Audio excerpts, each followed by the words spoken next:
See. Okay, while they do their technical innovations here, we're having a tech panel, but we're trying to get the tech to work. So there's a little bit of an irony there. But yeah, I hope a lot of you were able to come and see the movie on Cyborgs Among Us. Fascinating film. And this particular panel is entitled The Bionic Woman and the $6 Million Man, How Technology is Enhancing the Human Experience. I'm Edward Hudgins. I am the research director at the Heartland Institute, public policy organization in Illinois, but we do stuff in all 50 states, and I'm in the DC area, the belly of the beast, so to speak. And I've worked at Heritage and Cato and the Atlas Society and a whole bunch of other places. And so while we're getting ourselves set up here, I might as well introduce our panelists. I've known all of these folks for a while, and Tom Borelli's case for more than a while, I think. More than a while. More than a while. Tom's a great guy. And he's a contributor to Conservative Review. He's a TV and radio commentator. You may recognize the face there. He's been in the Washington Times, the Newsmax magazine. He's a regular on quite a few TV shows. Oops, something come up there. Sirius Radio. And what's interesting is he's got a background in science as well as public policy, economics, and those sort of things. Dr. Borelli is a managing partner with the investment advisory firm of Action Fund Management, a portfolio manager, for Free Enterprise Action Fund. So if you want to put your money where your mouth is or where your beliefs are, then you should talk to Tom after this event. And as I say, he's worked as a science fellow on Capitol Hill. I think you were for it was the Committee on Science, Space, and Technology, if I recall correctly. That's it. Yep, back when I think I was doing stuff in that area as well. So he has a very interesting background and will offer us some opinions. I'll go to the second person while we're getting all this set up, and that is Jose Cordeiro. Jose is with both HumanityPlus and the Millennium Project. Jose also has been with Singularity University in the past and still might be listed there. And he is one of the top transhumanists, especially working in some of the biological areas. We've had him on a number of the panels at the Atlas Society. There's a thing coming up, by the way, is it August and September? RADFest? September. Yeah. Okay, good. Okay, well, let me get this one up while I'm going to go ahead and finish the introductions, and then there we go. Okay, there we go. Okay. Anyway, but let me finish the introductions, and then we'll go right to Tom is going to be the first speaker. Anyway, back to Jose. He's done excellent work in not only in this country but around the world. Whenever I have to contact Jose, for one thing or another, I have to figure out what time zone he's in, because he's in Spain. I think you're doing an event in Spain coming up fairly soon. You can talk a little bit about that if you want to. But he's one of the people who's been on the ground floor of transhumanism. And then finally, for those of you who saw the film, we have Zoltan Istvan. Zoltan is the author of The Transhumanist Wager, which I think was on sale out there at the bookstore, so you can get a copy of that. He worked for a couple of decades for National Geographic Channel as an on-camera reporter and a film guide traveling all over the world. He also has the distinction of having been a political activist. He ran for president in 2014, I think, he ran in 2016. Sorry, that's right. He ran in 2016 for the presidency. Unfortunately, he lost, but he was just getting started. And he was the Libertarian candidate for governor of California. Again, unfortunately, the libertarians didn't come in first or second. But maybe next time, if you guys are excited about what he's doing, then I think he's going to be running again for something, so it's your big chance. Anyway, so I'll let each of them talk. I'm going to give a few introductory remarks here, and then we'll go straight to Tom. What I wanted to do was to frame this discussion. I want to offer you 4 frames.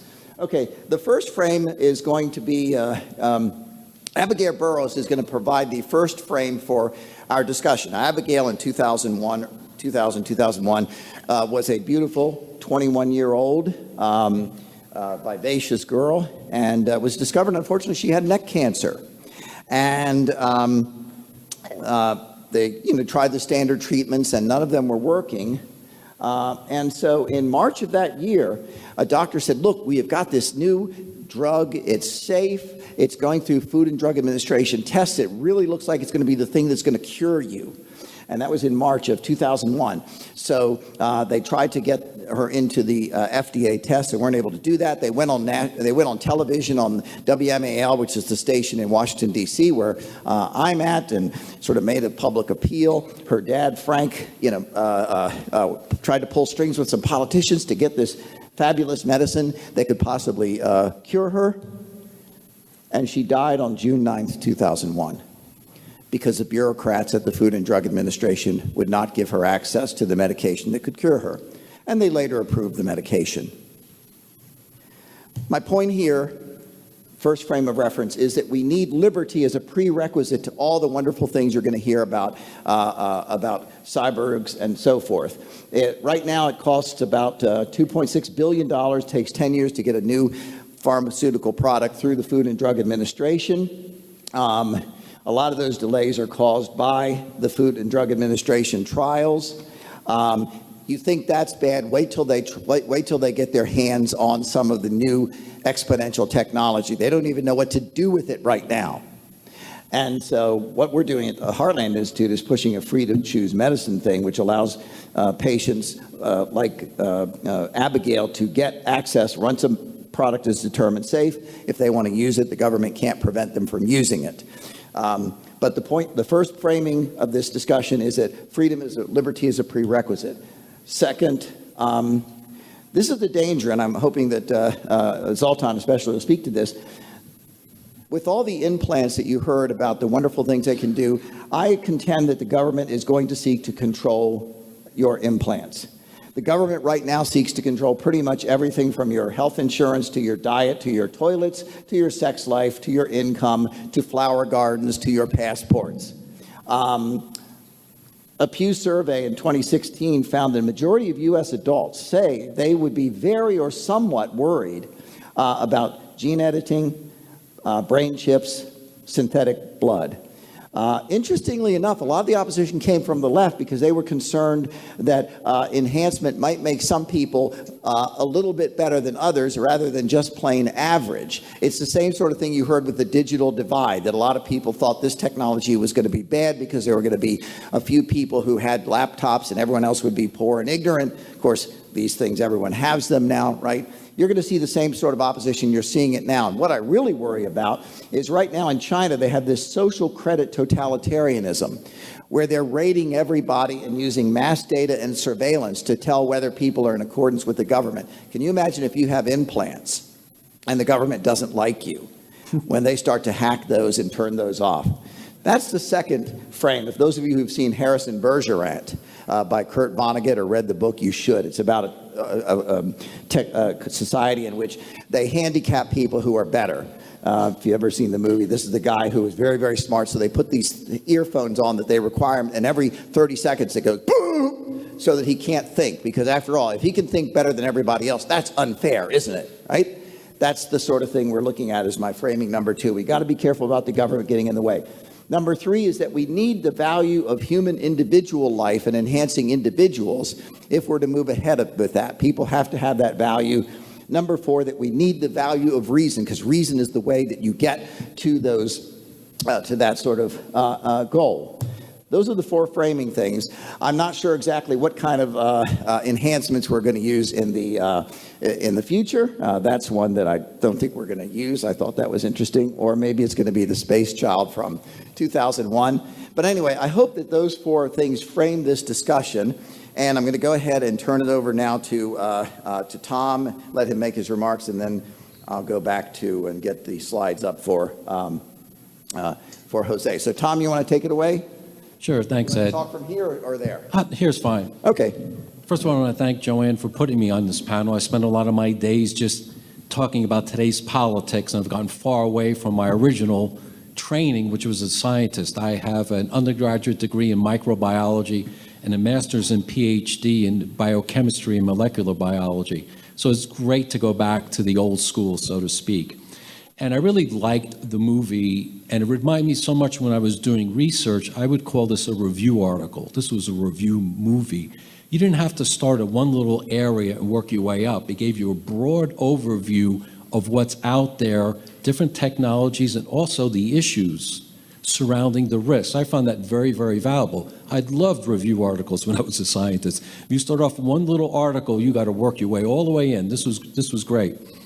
And I was, as a scientist, by training, it was really exciting because there's nothing more thrilling than experimentation for advancement of human, the well-being of humans. I found that was really, really good, and it was good exercise for me. But the other part of my experience has been in the regulatory arena. I spent a year as a congressional staffer on the House Science, Space and Technology Committee, and I worked for major corporations fighting government regulation. So I can see the world, even without being a cyborg, I could see the world from different perspectives. And government, as Ed mentioned, likes to regulate. One of the first experiences I had in Congress on this House Science Committee was one individual was doing research on trying to stop rabies, and he had this idea of trying to vaccinate wild animals by, dropping a vaccination in food, and the wild animals would eat it. So as a scientist, saying, okay, that sounds kind of interesting. Rabies is horrible. Well, the committee thought it was a horrible idea. This sort of experimentation was all one side. We have to stop it without ever thinking about, the horrors of rabies. So that was kind of an education for me into the first role of government, and it has gone further from there. Public perception is so critical in everything we do, especially as it relates to technology. And to Ed's point, the public is really now behind cures or letting people do experimental treatments. In fact, President Trump just signed a bill that will allow, terminal ill patients to try a drug. So, there's been a huge advancement in that area, and it's one reason: public perception and public support. So if the public views the technology as benefiting the human experience, they will support it. If, however, if they view these sorts of technologies, as what Ed referred to, as giving a huge enhancement over other humans, that's going to run into a bigger regulatory risk. And again, what I really liked about the movie, they really had two different buckets, and it's a good framework really to look at it. They had restoration of people who had, some horrific disease, and you could try to cure them and bring them back to normal. And then there's enhancement. And with restoration, it's really going on a lot. And I think the public would be all supportive of restoring humans back to what they really should be. And we could debate what they really should be, whether you should go beyond potential.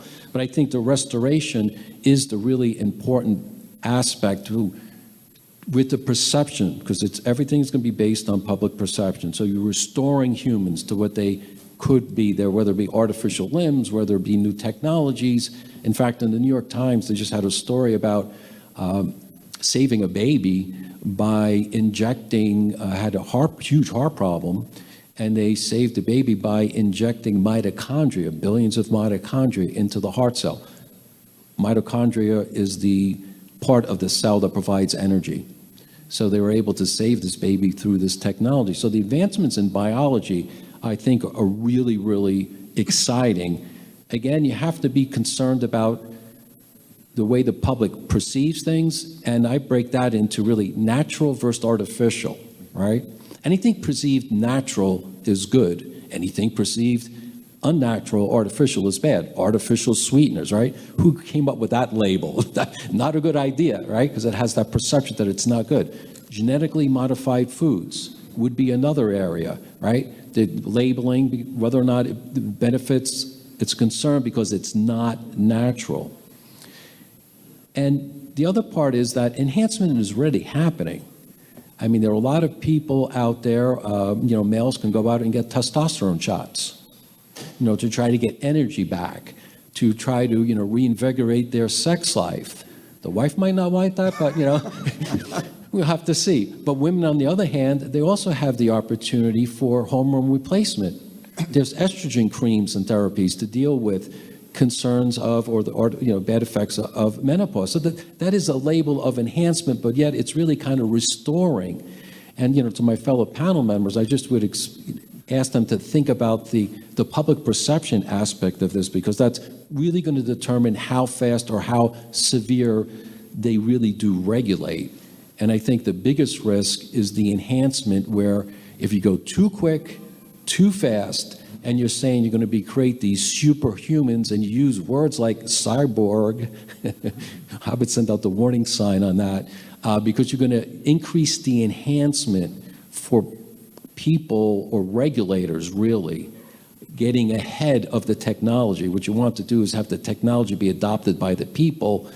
Even though I've never taken a business class, marketing is important. Words matter. And we know that from the left. They're great at labeling things really quick. If we're too fast, too quick, the left is really going to be labeling these things as scary. And once you get labeled, it's really, really hard to undo that damage. So that's kind of my brief remarks, and I'll pass it on to my fellow panel members.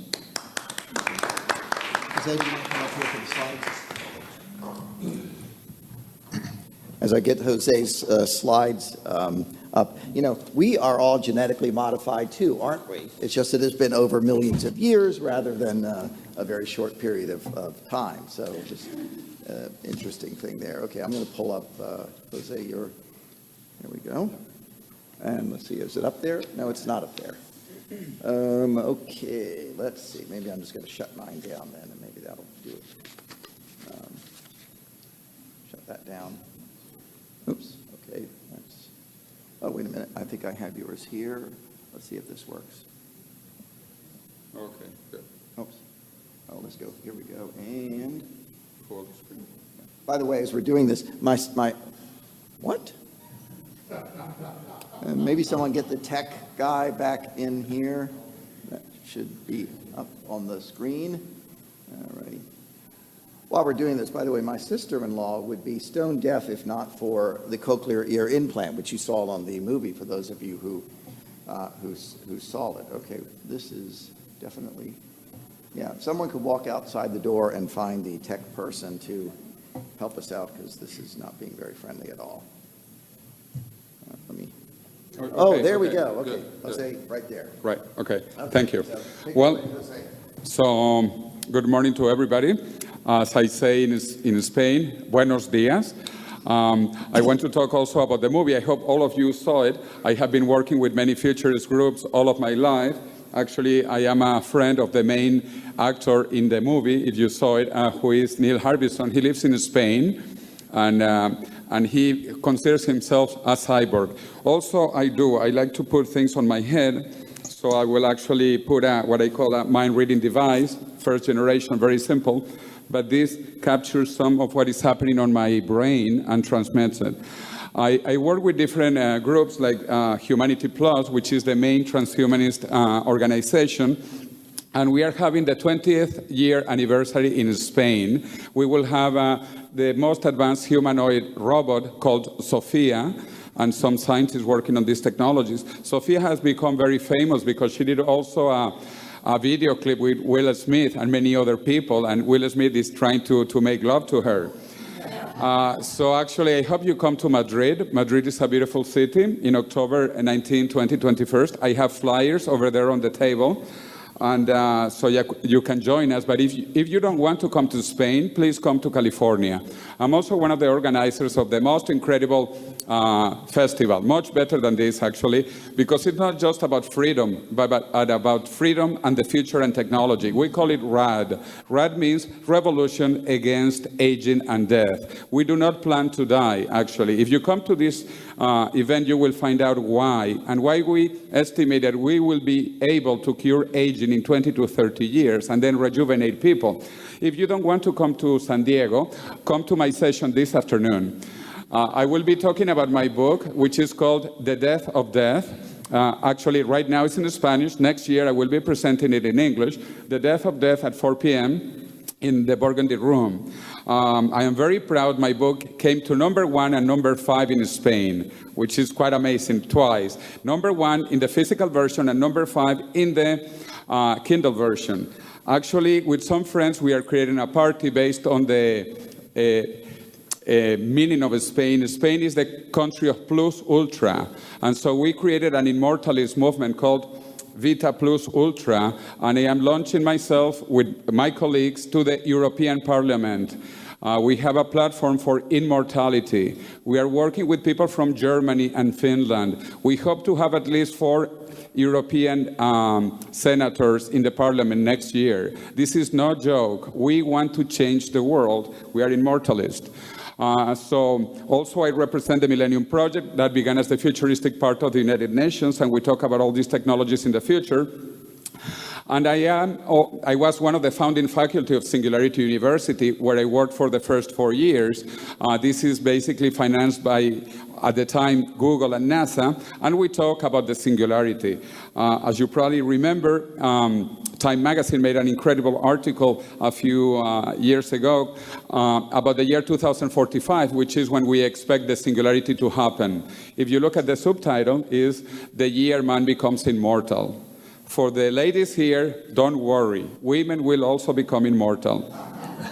The idea of the singularity has been promoted a lot by my dear friend Ray Kurzweil, who is also from MIT, which is my alma mater, the Massachusetts Institute of Technology. And he talks how technology is advancing, and between 2029 and 2045, we will reach the technological singularity, which is the time when artificial intelligence reaches human intelligence. And so that you do not sleep tonight, that will be the end of the human age, the end of the human age. Because we will become post-humans. We will enhance our intelligence with artificial intelligence, and we will become immortal. Many people don't believe in this still because they are not aware of the technological changes. But you might remember some of these technologies, the floppy disks, also the first generation, which was 8 inches and only 1K of memory. 1K, that was 1K. And then different versions. Well, this is happening with all technologies, also with biotechnology. Look at the cost of sequencing the human genome. The first one took 13 years, and it cost over $1 billion. Today, you can sequence your complete genome in about $800 in 1 day. And we expect that by 2025, you will sequence your complete genome in $10 in 1 hour, 1 minute. So technologies are changing exponentially, faster, cheaper, smaller, and better. But people don't realize the power of exponential technology. People think linearly, but things are doubling every year, every 2 years. To talk about the future, I always like to think about science fiction, because I had the pleasure to meet also Arthur C. Clarke. And Arthur C. Clarke, he wrote the 3 laws of the future half a century ago. And he said, first law, when a famous scientist says that something is possible, he's probably right. But when he says it is impossible, he's probably wrong. Second law, the only way of discovering the limits of the possible is to venture past those limits into the impossible. And the third law, any sufficiently advanced technology is indistinguishable from magic. So think about 30 years ago when personal computers were just beginning. When I wrote my thesis at MIT, there were no personal computers. I used a typewriter at MIT 32 years ago. There were no personal computers at MIT. 20 years ago, mobile phones conquered the world. 10 years ago, companies like Google, Facebook again. And what will happen in the next 10, 20, 30 years? Well, we believe we are going to cure aging. We consider aging a disease, but a curable disease that we expect to cure in the next 20 to 30 years. For that, my dear friend Aubrey de Grey created a foundation, the Methuselah Foundation, to rejuvenate and extend the lifespan of mice. And this is very successful. We have been able to double right now the lifespan of mice. We have mice that live the equivalent of 200 human years. All of these technologies are converging towards the technological singularity in the next 20 to 30 years. The technologies are nano, bio, info, and cogno. Nano and bio are the hardware of life, and info and cogno are the software of life. And we will become immortal both on our hardware and our software in the next 20 to 30 years. Additionally, we will create virtual worlds, virtual realities. To talk about cyborgs, look at the incredible development of robots in the last 20 years. Robots will have feelings soon. At MIT, in my alma mater, in the media lab, they talk about understanding the feelings of robots. And in South Korea, they are writing a law to give human rights to robots. This is no joke. Robots will be incredible. Look at those fantastic female robots. And for women, don't worry. You will have your fantastic macho robots. With one advantage, they will not get tired at night. Unfortunately, we think that robots are bad because of the governator, right, of California. But robots are not necessarily bad. In fact, even when they have robot sex, they could not be bad.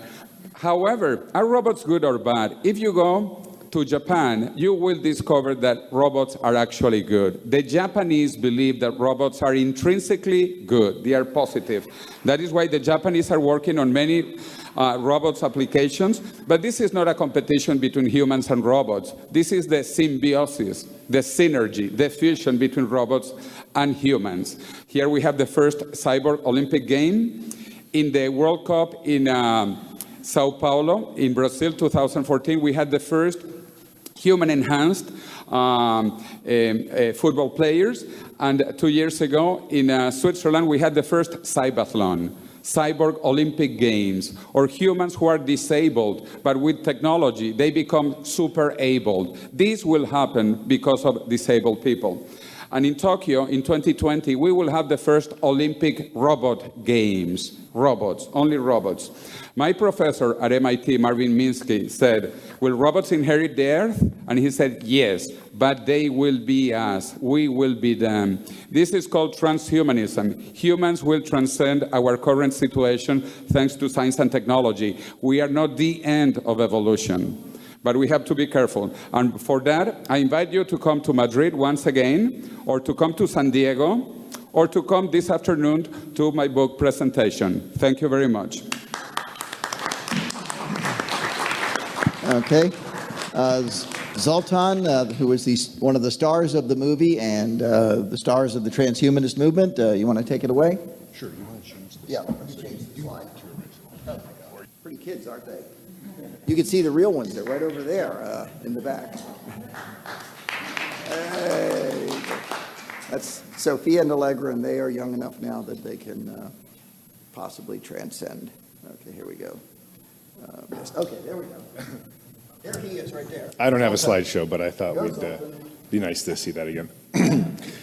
Yeah, and frankly, my kids may come into the last time. I have both my two daughters. He's got two as well, so and you may have seen them have a in kid the fest film. Well, hello, and thanks for coming to this panel. I'd like to begin just by telling you a little bit about myself and how I got into politics, and especially about transhumanism. What happened is I wrote a novel, The Transhumanist Wager, which is for sale out there. And it's really a modern version of Atlas Shrugged, even though I don't want to compare my book necessarily to Atlas Shrugged. I do want to say that that's what it has been compared to over 1,000 times in media. So you can, if you're interested in kind of that type of book, it's out there. But I began my futurist career by writing a novel about transhumanism, about somebody who wanted to live forever using radical science and technology. But it turns out that the book actually is, to some extent, a political manifesto. And what happened is, after the book did very well, surprisingly, it was a top 5 Amazon book in the world, and also a #1 philosophy bestseller, and has sold about 60,000 copies now. it kind of created this environment for how do we apply transhumanism in the political realm. And what happened was after a few years of kind of realizing that transhumanism lacked a distinct political movement, I said, well, maybe we should form the Transhumanist Party. And voila, a Transhumanist Party was born. And very quickly, it took on its kind of life of its own. And it was always a bit of a libertarian-esque party itself. But one of the things that really happened with the Transhumanist Party is I was nominated the presidential candidate, and very quickly it became what was known as America's Science Party. And all of a sudden there was a political party dedicated to healthcare science and radical technology in America, something that had never ever been done before. But more than ever, do we need science and technology represented in politics?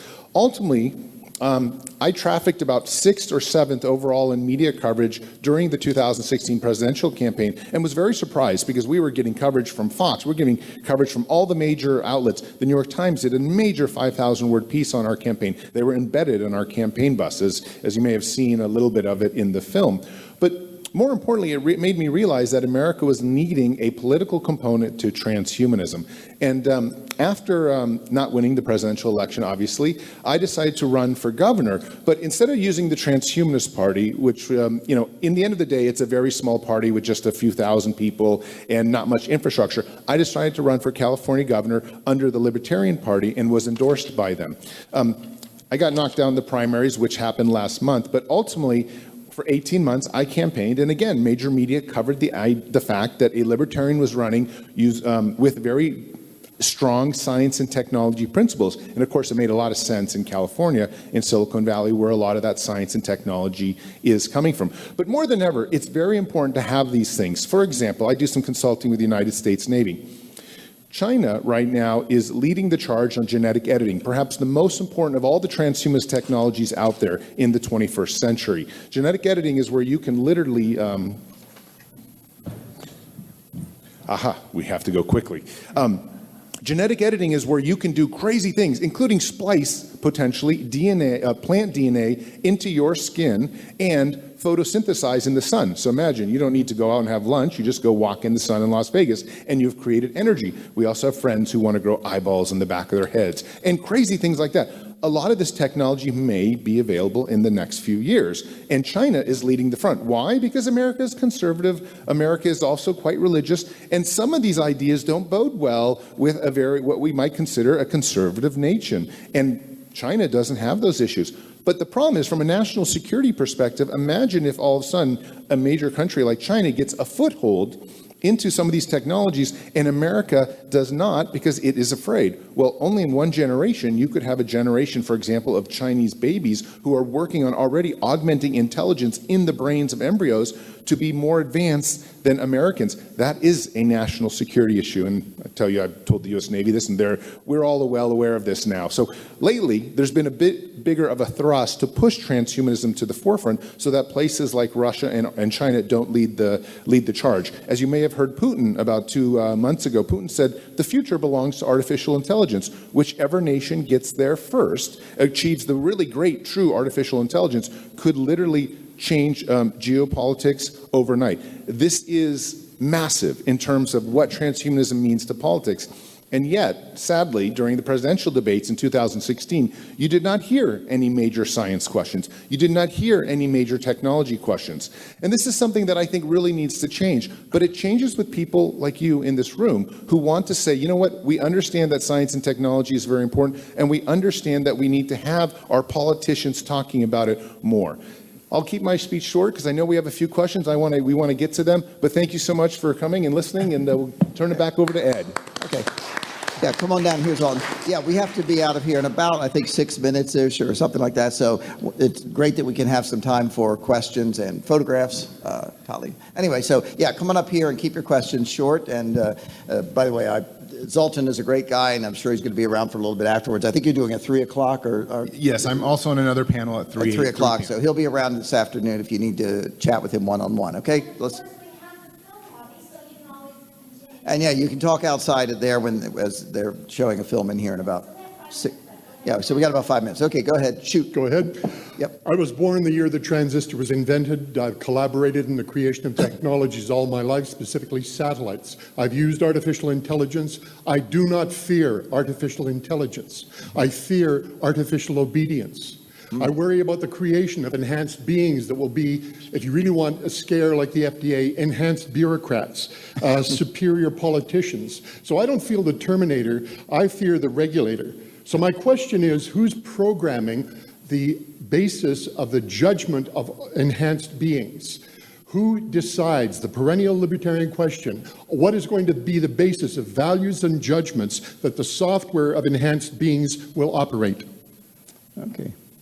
Who wants to take that? I'll be happy to take that. Right now, the basis of it is coming down to people in government, Congress, the president, which judges, and that's, I think, in my opinion, the biggest worry. Now, I think if we were going to leave it to a bunch of Google engineers, we'd probably end up with a much more free market approach. But let's be honest, and I've written about this extensively for major technology magazines, there's even a push that the first artificial intelligence should be converted to potentially be religious or at least have a Judeo-Christian perspective. This is not the kind of free market, free enterprise, libertarian-esque version of AI that we want. We want something that comes to society purely free, independent, with people as objective as possible, and then the AIs can make their own decision about things. But that, right now, I can assure you, is not happening, just like everything else in our world. Yep, and I agree about the regulators. Next. Great program, and I want to be politically correct here. I think it's wise for you all to do the medical end of this in science investing. I think that's very, very important. But now I want to be biblically correct. Have you all read and studied the first 6 chapters of Genesis, and do you know what it means? And the second question is, have you studied the book of Revelation? Because everything you all talking about here today goes against that grain. Well, I think the answer is that we're coming from a science perspective and an objective experimental enlightenment perspective. I think that's probably the answer to all of us. And just, if I don't mind chiming in, because I write about this all the time, I do, there are now Christian transhumanists. Transhumanists believe that the work of technology actually belongs to the grace of God, that God has given us much of this technology. Now, I know for some other people that might be too challenging, but a lot of Christian transhumanists believe it's through God that they have been able to achieve innovation in the first place, and therefore these are gifts given to us from the Creator. Yeah, I understand there are Mormon transhumanists too. I don't know who they are personally, but I understand. Also, we have to keep a worldwide perspective. The Japanese think very differently. The Chinese think very differently. The Indians think very differently. So don't take an American-based perspective. The world is global, and there are different views of religion too. Yep. Okay. Another question here. Hi. I'm a cognitive scientist and computer scientist at Brown University, so this topic really fascinates me. So many transhumanists argue that advancing the human experience through technology, AI, invasive and non-invasive technologies is merely just like the antecedent to super intelligent systems supplanting the humanist goals that we've created themselves. So my question is, how do we maintain goals, humanist goals like health, happiness, and eradication of disease when we switch the authority, like this gentleman was saying earlier, from the authority of the algorithms that we've spent so much time developing from humans to the algorithms themselves? I have a really nice quote from Homo Deus, written by Yuval Harari, which I'm sure you guys have all read. Once the Internet of Things is up and running, we might be reduced from engineers to chips. What data may do to Homo sapiens is what Homo sapiens have done to all other animals and species. In the end, humanity will turn out to be a ripple in the cosmic data flow. What are your thoughts on that? Anyone want to take that, since you guys have written the more profound? Well, I mentioned we are going to see the end of the human age, and it was very clear. The human age, as we know it, will end at the latest in 2045. I am not afraid. We are going to move into the post-human age of enhanced humans, improved humans, immortal humans, super intelligent humans, and I want that. And even if you don't want it, or if the USA doesn't want it, the Chinese will do it, the Japanese will do it, and that is why I go constantly to Japan and to China. So you might stay in the past, and I go and visit you in the zoo, but I want to go into the future. Yeah. By the way, I will add, in a sense, a cautionary note that there are very serious ethical and moral questions concerning moving towards the singularity. But the thing is, that's always been the case pretty much with every technology. I remember when heart transplants were first coming about, people were saying this is tampering with nature, and you know, you can look at the history of technology and see this concern. So yes, we should go ahead. We should be have a certain amount of caution, but we should be careful. I think it's who's it? Max Moore, who talks about, instead of the precautionary principle, which a lot of environmentalists put out there, that's the idea of never do anything for the first time, is the proactionary principle, which means you go ahead, you assume that we're progressing, but you watch, and if something looks like it's not going to work quite right, okay, fine, you adapt, but you don't stop progress just because you're scared. Oh, since this is the Anthem Film Festival, read Ayn Rand's book Anthem, okay, which inspired the film festival. And this is a book that it took this, in this primitive society, it took this council of wise men living at very primitive age, 50 years to approve a new technological advance called the candle. And that's exactly what we don't want. So I think we're about up for time. Yep, I think we're up for time. We're being kicked out of the room. But anyway, thank you all for coming. We'll be in the back here for a while if you want to talk a little bit more about this. But it's so exciting, and I'm so excited to be on the panel with these guys. You'll be seeing a lot of them in the future, I assure you. Thanks.